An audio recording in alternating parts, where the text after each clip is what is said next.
Well, now we're into the second half of the most dreaded part of research, which is data analysis, inferential statistics. Well, we want to look at the difference between descriptive and inferential statistics, and then we want to look at something called hypothesis testing. Now, I put up on Blackboard a little YouTube clip that might help explain this in a different manner, so I want to make sure that you watch that. But descriptive statistics are useful for summarizing data. But usually the researcher wants to do more than simply describe. And inferential statistics provides a means for drawing conclusions about a population given data from the sample. Inferential statistics helps with questions such as, what can I conclude about the effectiveness of an intervention to promote breast cancer self-examination among women older than 25 years of age, the population, after having found in a sample of 200 women that 50% of the experimental subjects, but only 20% of the controls, practiced self-examination? Well, with the assistance of inferential statistics, the researchers can make judgments about or generalize to a larger class of individuals based on information from a limited number of subjects. On the whole, descriptive statistics gives information about the sample, and inferential statistics allows us to generalize to the population. Now, as for hypothesis testing, this is the most common use of inferential statistics. Hypothesis testing is essentially a process of decision making. Suppose a nurse researcher hypothesized that cancer patients' participation in a stress management program would result in lower anxiety. The sample consists of 25 patients in a control group who do not participate in the stress management class, and 25 patients in the treatment group who do. All 50 subjects are administered a self-report scale of anxiety. The researcher finds that the mean anxiety level for the experimental group was 15.8, and for the control group, 17.5. Should the researcher conclude that the hypothesis has been supported? True, the group differences are in the predicted direction, but the results might be the result of sampling fluctuations. Statistical hypothesis testing allows the researcher to make objective decisions about the results of their studies. Scientists need such a mechanism for helping them to decide which outcomes are likely to reflect only chance differences and which are likely to reflect true differences. Now, hypothesis testing is based on the rules of negative inference. In other words, our null hypothesis. And here's kind of an example. In the stress management program example, the researcher found that those participating in the program had lower mean anxiety scores than those not participating in the program. There are two possible explanations for this outcome.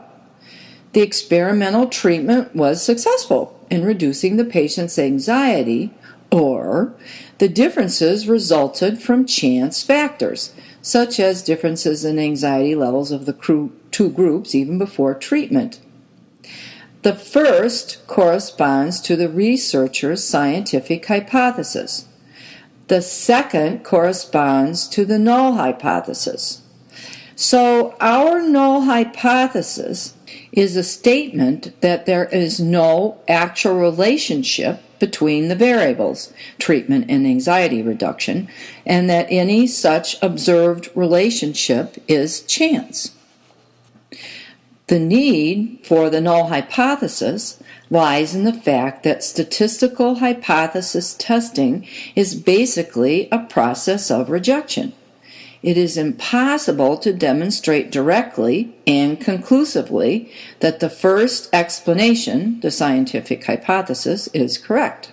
However, it is possible to show that the null hypothesis has a high probability of being incorrect, and this lends support to the scientific hypothesis. The rejection of the null hypothesis is what the researcher seeks to accomplish through statistical tests. Now, for these next few slides, I want you to go over them and be very deliberate about trying to pull this information in, because it can tend to be a very difficult concept to understand.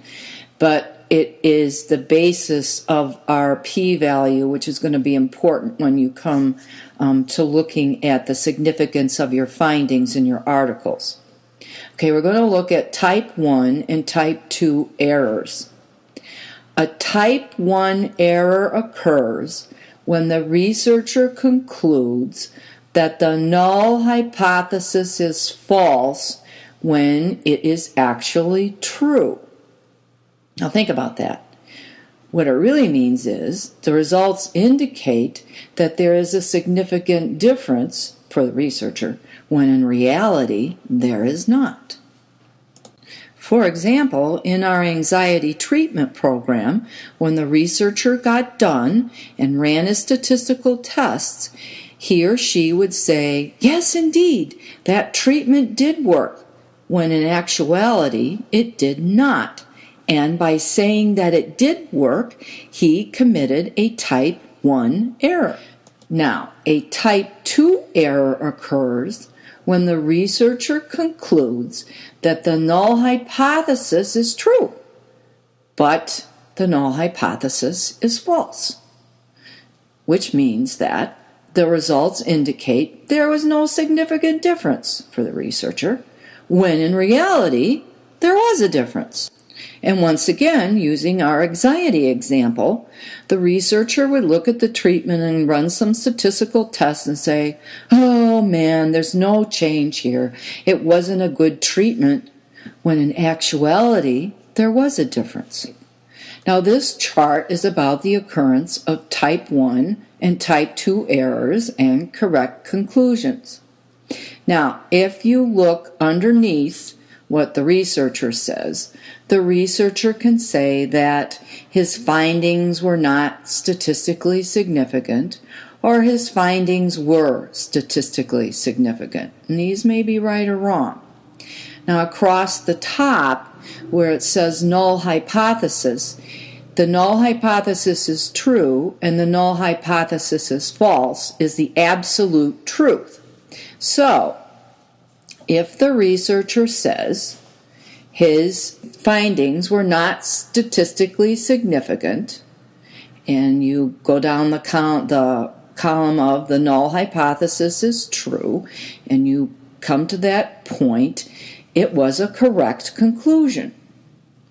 If the researcher says it is not statistically significant, and you move over to the column where it says the null hypothesis is false, then he would have committed a type 2 error, saying there is no difference when one actually exists.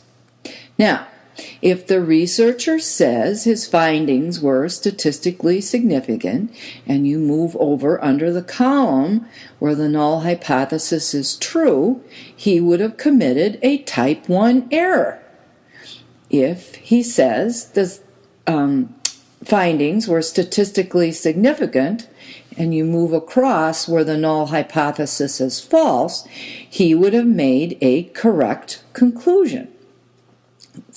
The type 1, remember, is saying there is a difference when it does not exist, and a type 2 says saying there is no difference when one exists. Now I want you to go over that several times, and I want you to discuss this portion with your classmates, and I will go over it again when we're in class. Is level of significance. The level of significance is the probability of making a type 1 error in saying that there is a difference when none actually exists, and it is reported as a p-value. Now, the researcher can take control of the risk of making type 1 errors by setting the level of significance before the study begins. Now, the minimum level of significance acceptable for nursing is 0.05. This is also known as the alpha level and is reported as a p-value. Now, this alpha level is not the same as the alpha in reliability. If the researcher sets the level of significance, the alpha level or the p-value, at 0.05, the researcher is willing to accept the fact that if the study were done 100 times, the decision to reject the null hypothesis and say that there was a difference when one actually did not exist would be wrong 5 times out of 100 trials. Meaning that, in our anxiety example, if the researcher did the study 100 times, and each time he or she said a significant difference existed, they would be wrong 5 times out of 100. The level of significance is simply a statement of the probability that any observed difference may have arisen by chance. If the researcher wants to have a smaller risk of rejecting a true null hypothesis, the level of significance can be set at 0.01. This means that the researcher is willing to reject or be wrong once in 100 trials. Now, there are some decisions that have to be made to set the level of significance. It depends how important it is not to make an error. Now, doing some treatments on reducing anxiety is probably not as critical as doing a study on drugs, which can actually really hurt people.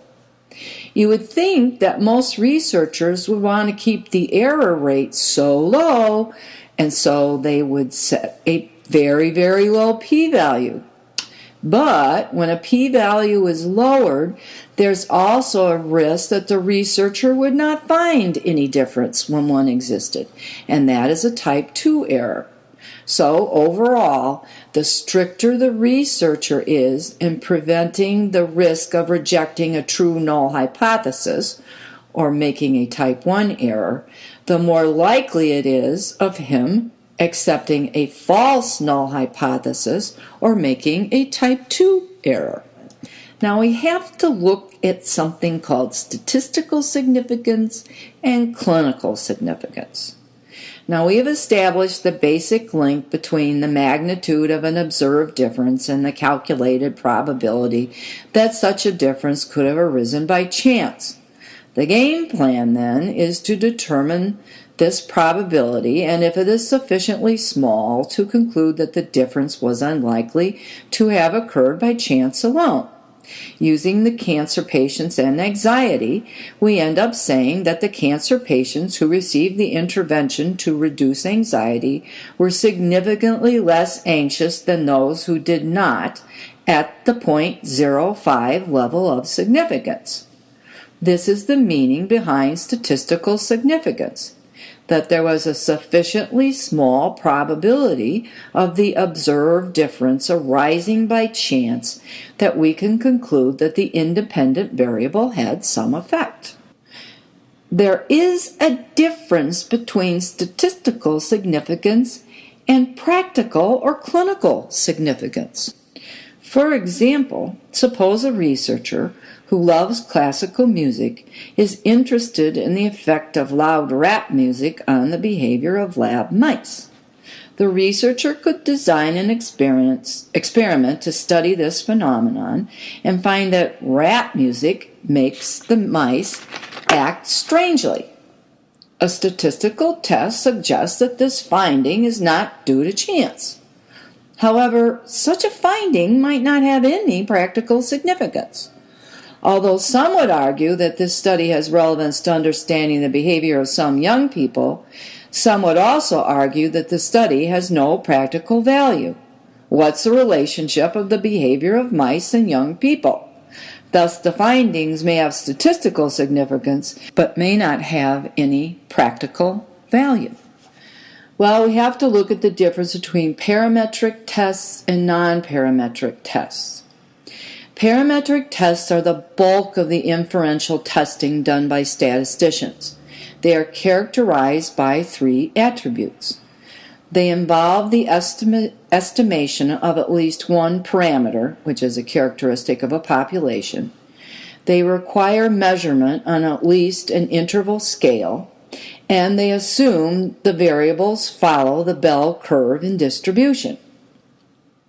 Non-parametric tests are not based on the estimation of parameters, are usually applied when the data have been measured on a nominal or ordinal scale, and the bell curve is not absolutely required. Parametric tests are usually more powerful and generally preferred. This is just a listing of the non-parametric tests that you might come across. One that is used very commonly is the chi-square test. Now, the chi-square test tests for differences between frequencies expected and frequencies actually observed in nominal data. Now, these next couple slides are going to be the example of how they calculate chi-square. So I'm going to use the example of the number of animals that survived a treatment. Suppose you conducted a drug trial on a group of animals and you hypothesized that the animals receiving the drug would survive better than those who did not receive the drug. You conduct the study and collect the following data that's in the chart. Now, we have a chi-square formula, which you don't have to memorize, but the number that we got when we calculated it was 3.418. Now, before we can proceed, we need to know how many degrees of freedom we have. When a comparison is made between one sample and another, a simple rule is that the degrees of freedom equal the number of columns minus 1 times the number of rows minus 1, not counting the totals for the rows or columns. For our data, this gives us 2 minus 1 times 2 minus 1, which equals 1. Now, we have our chi-square statistic. Remember, it was 3.418. And we have an alpha level of significance. We've decided to set that at 0.05. And we have our degrees of freedom, which is a 1. Now, using the chi-square distribution table with 1 degree of freedom and reading along the row, we find our value of chi equals 3.418. lies between 2.706 and 3.841. The corresponding probability is 0.10 less than p less than 0.05. This is below the conventionally accepted significance level of 0.05 or 5%. So the null hypothesis that the two distributions are the same is verified. In other words, when the computed chi-square statistic exceeds the critical value in the table for a 0.05 probability level, then we can reject the null hypothesis of equal distributions. Since our chi-square statistic, 3.418, did not exceed the critical value at the 0.05 probability level, which from the chart is 3.841, we can accept the null hypothesis that the survival of the animals is independent of the drug treatment, meaning the drug had no effect on survival. Now, parametric tests that you might come across in your reading include the Pearson product moment correlation, multiple regression or multivariate analysis, a t-test, or an ANOVA, which is also an analysis of variance. Pearson's correlation tests for the presence of a relationship between two variables. Now, for this correlational chart, on the vertical axis, we're going to say it equals to weight, and on the bottom axis, it relates to sugar calories. Now, the existence of a statistical relationship between variables is most apparent in the appearance of a diagram called a scatter plot. A scatter plot is simply a cloud of points of two variables under investigation. This diagram shows the scatter plots of sets of data with varying degrees of linear association. For example, if we wanted to know if the children's weight gain was associated with the consumption of sugar calories, the weight increase and the calories from sugar in 1 month would be collected from our sample. On the y-axis would be a range for all weights, and on the x-axis would be a range for all sugar calories. Each kid would have a dot place for the intersection of his/her weight and sugar calorie consumption. When all the data points are plotted, the general shape indicates whether the correlation is positive or negative. Now, for figure 1, it clearly shows a linear association between the two variables, and the coefficient of correlation, R, is a positive 1. Positive relationships have dots that start in the lower left corner and move in a straight line to the upper right corner. For figure 2, R is a negative 1. Negative relationships have dots that start in the upper left and move in a straight line to the lower right corner. In figure 3, the variables do not show any degree of linear association at all, or R equals 0. The scatter plot of figure 4, it shows some degree of association between the two variables, and R is about positive 0.65. Using a mathematical formula, strengths of the relationship can be determined for associations that do not form a perfect straight line, and that's most of them. They are reported as the correlation coefficient, or R, and this is how you interpret them. 0.8 to 1.0 is a very strong relationship. 0.6 to 0.8 is a strong relationship. 0.4 to 0.6 is a moderate relationship. 0.2 to 0.4 is a weak relationship. And 0.0 to 0.2 is weak or no relationship. We have looked at the direction of the relationship, but cannot say much about the magnitude of the relationship. Therefore, the R is squared and called the coefficient of determination.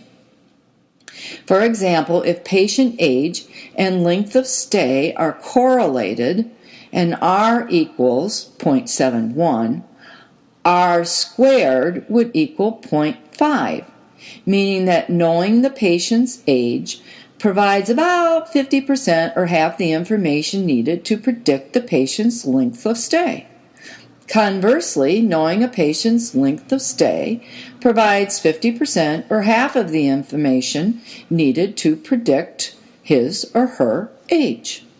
Now, multiple correlation or multiple regression analysis is also a very powerful parametric test. It's used when one wishes to predict the value of one variable based on the values of one or more other variables. Since the correlation between two variables is rarely perfect, it is often desirable to try to improve one's ability to predict or explain a dependent variable by including more than one independent variable. Using our example of weight gain associated with sugar calorie intake, if an R squared is 0.6, then 60% of the weight gain could be attributed to sugar consumption. So what else can be related to weight gain? Possibly the amount of fat, total calories, a decrease in exercise, just the growth of children, medications, just to name a few. Collecting data on all of these independent variables and correlating them with the weight gain may improve our ability to predict excessive weight gain. The outcome of the analysis is the regression coefficient, or a big R, capital R. When capital R is squared, it indicates the amount of variance in the data that is explained by the equation. Now, the results of your regression equation would be as follows. If R squared equals 0.83, the result would indicate that 83% of the variance in weight gain in children can be predicted by the combined effects of the amount of fat, total calories, decrease in exercise, growth of children, sugar, and medications. Regression coefficients are usually reported with each of the predictor variables, sugar, fat intake, etc. These are the weights associated with an independent variable when predicting a dependent variable. However, they cannot be compared to each other since they are measured in different units. Therefore, they are standardized into something called beta weights, and at that point they can be compared with each other. Luckily for you, you will not have to be doing this. The t-test, very, very, very common. The t-test requires interval level measures. It tests for significant differences between two samples, and it is the most commonly used test of differences. A common research situation is the comparison of subjects. For instance, we might want to put a group of our overweight kids on a diet and an exercise plan and determine if it makes a difference in weight loss. The appropriate procedure for testing the statistical significance of differences between the means of the two groups is called the t-test. Well, there's also something called analysis of variance. And this tests for differences between means because it is more flexible than other analysis, including the t-test, in that it can examine data from two or more groups. And if you see on my slide, there are the three groups of different kinds of dogs.